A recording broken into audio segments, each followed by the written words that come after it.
అన్నాడు. మనం చాలా అంటుంటాం కానీ చేసేదేమి ఉండదు. ఇక్కడ మాత్రం ఓ సాతానా నిన్న కాళ్ళ కింద వేసి తొక్కేస్తా సాతానా అంటారు. బయటికి వెళ్ళి సాతానా అంత సీన్ నాకు లేదు కానీ వచ్చి నా నెత్తిని కూర్చోమని నెత్తిని ఎక్కించుకొని కూర్చుంటారు. ఇక్కడ ఎన్నెన్నో ప్రమాణాలు చేస్తుంటారు.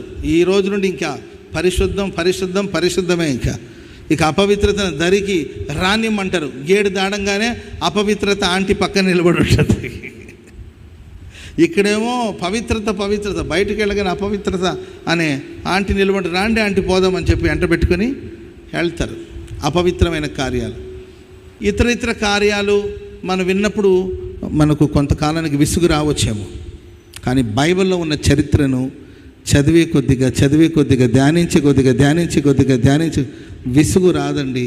ఎందుకంటే అది ఆ నీటి బుగ్గ. స్తోత్రం చెప్పండి అందరూ గట్టిగా. హల్లెలూయా.